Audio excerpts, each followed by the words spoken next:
What if some simple broom cleaning helps uncover a planet-sized mystery? It turns out trying to make the world a cleaner place has a devastating toll. That's exactly what I'm experiencing cleaning up the remains left by TommyInnit, WilburSoot, Philza, Jack Manifold, and Tubbo. This cleaning session has changed my Minecraft life and will leave you amazed and wondering what secrets could be lurking in your own Minecraft place.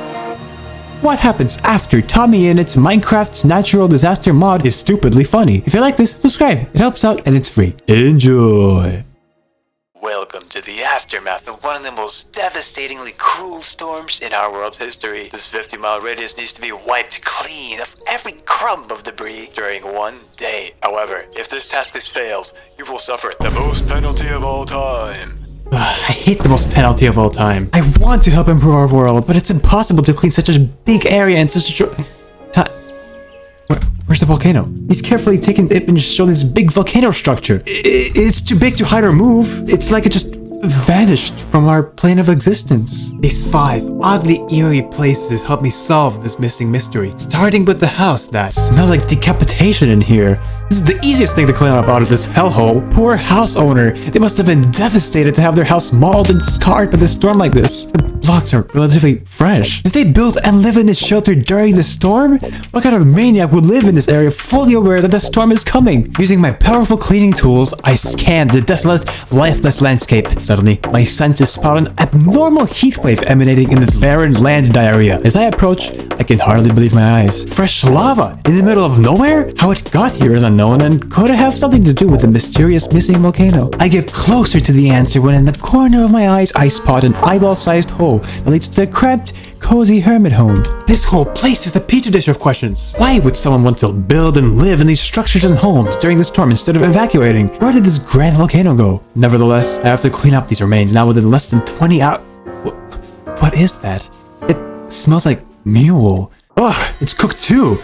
It's like a mule bit. This corpse-quiet piece of cooked meat leads me astray to try solve the mystery of where it came from. I need to focus on cleaning up the area and just getting out of here. Who cares about missing volcanoes, crazy constructors, and mule meat? Those were the 3 enigmas. Where did the volcano go? Who built these houses in the storm? Where did the mule meat come from? 3 completely separate ideas.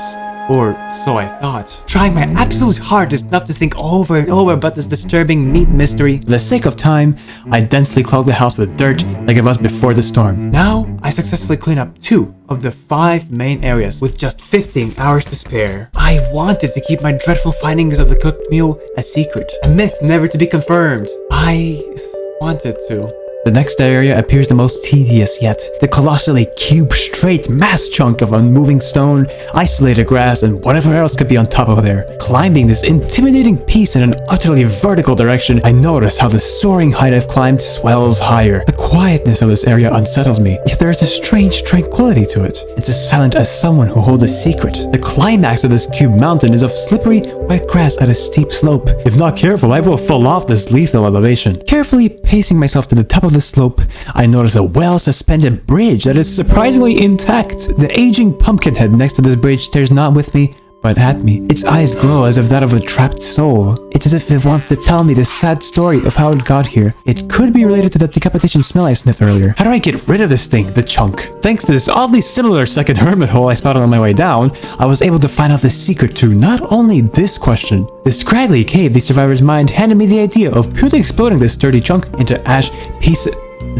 The familiar furnaces. As I stretch my hand into the organ-warm yet creaky mouth of this furnace, I find yet another cooked, dry piece of mule. The survivors must have had nothing to eat.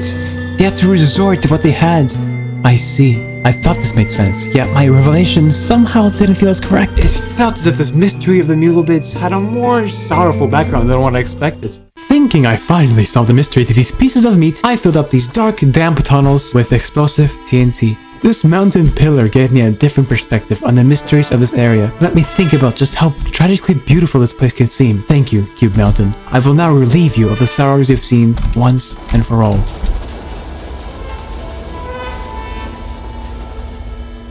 3 of the 5 main areas have been cleared with 7 hours left in the line. This area now is the one that I have the worst memory of. It's where I learned the most definite truth behind the meat. The drab remains of a disgustingly hush-quiet meat store stand in my newfound path to completely cleansing this whole area. Good thing I ate the bread, because soon I wouldn't be able to eat at all. My curiosity got the best of me, and I went down the etched-out stone wall stairs that slowly developed more and more prevalent, spoiling stains of dead mule meat. Once I reached the bottom, my shoes ever so slightly submerged into the dried pool of blood and something else that mixed with it. I noticed the reoccurring faded footsteps of two individuals. I see. One of the pairs of shoes are bigger than the other. That means child labor. A despicable crime set in a despicable location. The shopkeeper decided to hire but a child to do the grime work of getting his bits of mule. My initial conclusion back at the now destroyed mountainous pillar was also wrong. Most of these shelter building survivors might have been desperate for food, but this shopkeeper wasn't. He was premeditatedly selling these bits of meat to poor people as a way to make a hell of money. The child worker only made it more easy. And drugs. The shopkeeper kept drugs next to the labor child. How utterly vile! I couldn't just get rid of this without recording some sort of evidence. This is a creepy crime that took advantage of a natural disaster. As I finished up everything I needed in this pit of hell, I filled and cleaned up the area, and now all we have left is this out-of-place shrine. As I approached the relatively puny shrine, I realized what I forgot. The missing volcano. Right there it should have been, right behind the shrine. The mule bit store got to my curiosity so significantly that I forgot about the oversized elephant in the room. Cleaning up this insignificant shrine, I complete my job. But I can't check it off. I can't check off as to why this volcano is simply gone. Though I'm glad to help clean the world, this job is pointlessly boring if I don't learn something from it. If I can solve the mystery behind this scene, I fail myself. But I finished my job. I didn't solve the mystery that I tried so hard to. As I trudge along the now clear grass, pondering profusely what could be the reason behind this grand mystery of the volcano, I notice a village close by. Maybe they know something about what happened with this enigmatic heap of lava and rock. As a huge piece of lava-hot obsidian crashed down right in front of me, my brain got equally shocked, not due to the impact, but to my realization. I look up and whoa! The volcano's in the sky! That explains the faraway lava spots. They dropped down from the now falling volcano. What caused such an immense pressure to occur as to launch this volcano into the air for so long? It could be physical or spiritual. Divine power. It could have been a sacrifice.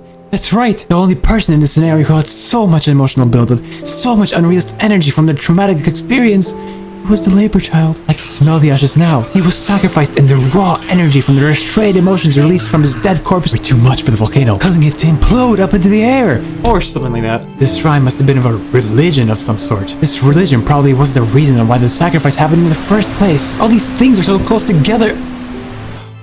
I see why these survivors built their houses right next to the convenient mule bits store instead of taking a risk and traveling through the empty, barren plains. They couldn't. They were too deprived of materials and food to make a long living. They relied too much on the proximity and the low prices of the convenient, newly constructed mule bit store. To not risk going elsewhere and getting lost, dying of starvation, the survivors stood here even during the storm, relying entirely on the mule bits. Just so turned out that the shopkeeper had a dark, cool mentality. Timer ran out. The area has remained unclean. You will now receive the most penalty of all time. Oh crap. But what happens after TommyInnit's Minecraft Morph mod is very funny. If you're curious, come find out.